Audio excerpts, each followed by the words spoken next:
Hey everybody, welcome back to Stuck Not Stopped. I just wanted to hop on here before the episode begins to give a little disclaimer.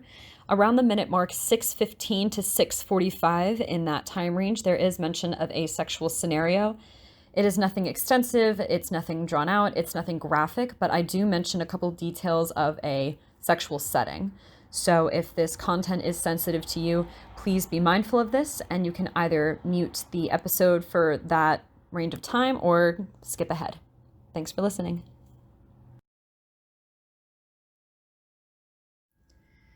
Hey everybody, welcome back and welcome to episode 3. I'm just a little late. Everything got so crazy with school, and I posted this on my story, but the day that it was the 17th, because that's the day of the month that I like to post, is the 17th. I didn't realize what day it was until I was doing my homework at the table and my head snapped up and I went, oh my God, I didn't do anything for Stuck Not Stopped. And I felt so silly. I was like, I can't believe I got that distracted with school and that bogged down by everything that I forgot to do something I feel so passionate about. It just, I don't know, for those of you who are full-time students in college, like, you get what I'm saying, and I'm sure people can at least sympathize. So sorry about being a little late. I'm gonna try to actually squeeze in 2 episodes for the month of December. So this is a makeup from November, and I'll try to fit episode 4 and 5 for December, because I was planning on doing that anyway. Also, real quick, sorry about any background noise and a little echoey kind of sound. I don't have I have no recording equipment. I use my phone, and I'm recording inside my apartment. My boyfriend and I live next to a main road, so cars will zip by pretty quickly. And usually I record in my car, but it's pouring out today, so there'd definitely be a lot more background noise with all the rain hitting the windows, and yeah. Before I dive into everything, make sure to subscribe and give this video a like. It helps my channel start to grow so we can spread more awareness and we can bring more people into this gorgeous community we are building. I am so thankful for all the people who have reached out to me on Instagram telling me how much they appreciate that they appreciate these podcasts, and you know, it means a lot to me when you guys come forward and you just talk to me about what you're going through and what you've been through, and it's really brave of everybody. Also, really quick, really random, I feel pressure to make this episode around 12 minutes now because that's what the first 2 were. It sounds dumb, and I know I'm rambling, but I don't know. I just have a lot of energy today. Okay, anyway, so the topic for today I wanted to talk about was mental health and vaginismus and how those 2 tie in together. A little while ago on my Instagram page, I put up, kind of like a Q&A, and I asked people, what do you want me to talk about? And this was a question that came up a ton, was specific questions about borderline personality disorder. So to be clear, again and again and again, to be very clear, I am not a doctor in any field, so all I have is my insight. In my opinion, absolutely mental health can affect this because mental health affects everything. Whether that is something like borderline personality disorder, something like obsessive compulsive disorder, depression, anxiety, schizophrenia, the disorder doesn't have to be a mood disorder for it to affect something. Mood disorder, personality disorder, cognitive disorder, all of these things can affect vaginismus because mental health affects your body physiologically. So, this is stuff that I just kind of picked up from, I study psychology, and so this is kind of stuff that I've picked up just from remembering what I studied in my classes. I have the most hands-on experience with anxiety. I do have diagnosed social anxiety disorder, generalized anxiety disorder, and in the past I did suffer through panic disorder. So that's the one that I can kind of relate to the most and give the most insight on.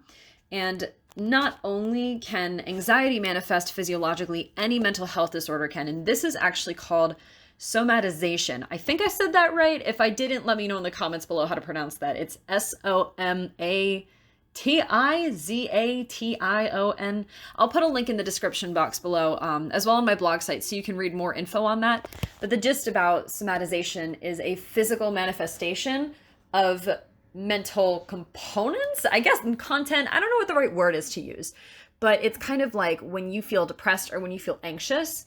And this doesn't necessarily even have to pertain to having a disorder or a diagnosis.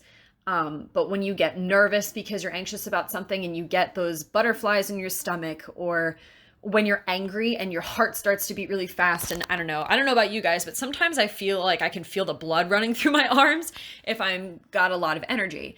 That's a physical manifestation of what you're feeling. So wrapping that back to vaginismus, I mean, anxiety can make you tighten up. Depression can make you uninterested. Borderline personality disorder, again, I don't have experience with that myself, nor have I ever encountered being with someone who has borderline personality disorder. So I don't know a lot of the components on that.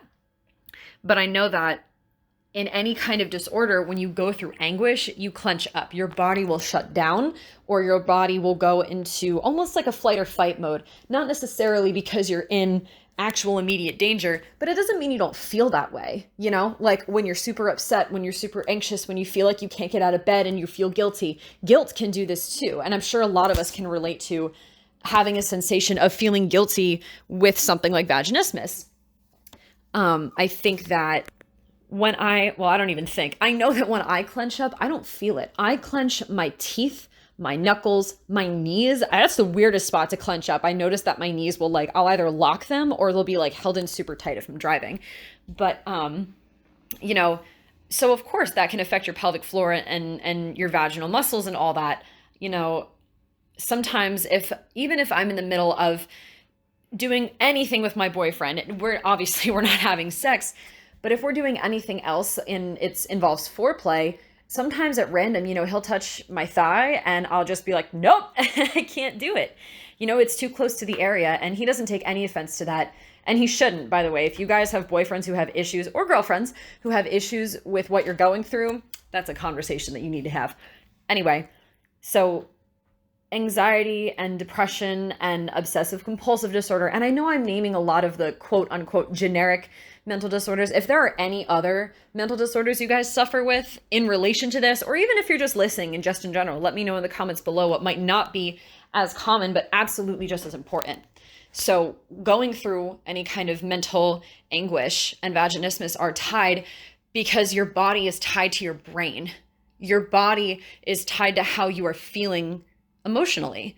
We have neuropsychology as out there for a reason. It's not just how the brain is put together and how it works, but how it works with what you feel and how it works with what you do. And this kind of reminds me about a post I saw on Instagram. Also, just another mini content warning while we're on the topic. I am about to talk about dilators just for a minute. I'm not going to dive too deep into this because it's not what the episode is about, but it has a relation to anxiety and depression and mental disorders alongside vaginismus. But I saw this post about dilating, and it was, I have to go back and look at what account it was, and I'll put it in the description box because I want to give credit where credit's due, obviously. But it was a picture of a woman holding a yoga mat. She didn't have her face on or anything, but it was a woman holding a yoga mat, and she was carrying a dilator in her other hand, and the caption said something along the lines of, "Hang out with your dilator, just have it next to you." And I had never thought of something like that. I thought that was the most clever thing in the world because and then I actually started doing that with my tampons because, something so intimate going inside of you, you should be able to feel comfortable with it when it's outside of you, when it's not in a sexual setting. Because I feel like a lot of these things are so compartmentalized and so squished into one corner, when this is something that affects our entire livelihood. This is something that we should be okay with, not just in one setting under certain circumstances, I do strongly feel like this is, and by this, okay, let me explain what I mean by this. I feel like vaginismus and the idea of using tampons and dilators and anything else, in or out of a sex life is important to us all around. And I think that whole concept of hanging out with what is going into you and what's going to be on you and around you, I think that can be super important. So I do want to start trying that a little bit more. And if this is the route you want to take on your way to recovering from this, absolutely go for it. Like I said, I don't want to dive too far deep into this because it's a bit of a different focus, but absolutely let me know. This is definitely something on my list of topics to talk about in the future. So you are always welcome to ask me anything about these topics that I can research and I can give insight on, and dilation being one of them. I know transitioning back over to our regular topic, another aspect of mental health is libido. I mean, again, I'm not a doctor, I'm not a professional. This has just been my observation. I have had more than one boyfriend before. You know, like I've had multiple partners in the past who, some of which did suffer with depression, some of which did suffer with anxiety, and some of which didn't really encounter any kind of serious diagnosed mental disorders at all. And again, I'm not a scientist. I'm not a researcher. It's not, you know, this is just in hindsight. All their libidos were different. Now, part of that is probably because they're all different personalities and we were all teenagers. But the older I got, the more I realized, like, wow, you know what? When I'm less anxious, my libido is higher. When my boyfriend is not going through a stressful time at work, his libido is higher. So if you kind of think about all the other aspects that you wouldn't really consider and see if you can tie it in with that, I think it makes a little, well, I think it makes a lot more sense than just, you know, why can't I get turned on? Why can't I get in the mood? There could be something subconscious that you haven't really uncovered yet, that you haven't worked through with yourself yet. And again, that's okay. This is such a heavy process to do that it's not always going to be about just vaginismus, because vaginismus is kind of goes hand in hand with taking care of yourself and self-esteem and needing to love yourself in order for your body to accept you. And that's a lot. That's really hefty. And I'm sure a lot of us still struggle with that and will continue to struggle with that for however long we keep ourselves in it. And that's not to say that, you know, oh, why can't you just stop it? Because you can't, because this isn't in your control, but it is absolutely within your power to recognize what you're going through, to understand that this is something that you have been dealt, and this is something that you will take care of, no matter what that means to you. You're going to take the time you need, and you're going to have it solved. Even if it takes months, if it takes years. I don't know if I've mentioned this before, but I have had this condition since I was 13. I am now 22, so it's been almost 10 years. And, you know, it's been a long process. And I hope that wherever you guys are in your process, that you're being gentle with yourselves, that you continue to practice and learn patience, because you absolutely deserve all of those things. And so with that, I think we're coming to an end. And I did hit 12 minutes. I didn't mean to. I just go on tangents. But like I said, I hope you guys enjoyed this third episode. Please, please, please subscribe and like and follow me on Instagram. The handle is up on the screen. My blog is in the description box below. And yeah, if you celebrate Thanksgiving, I hope you had a wonderful Thanksgiving.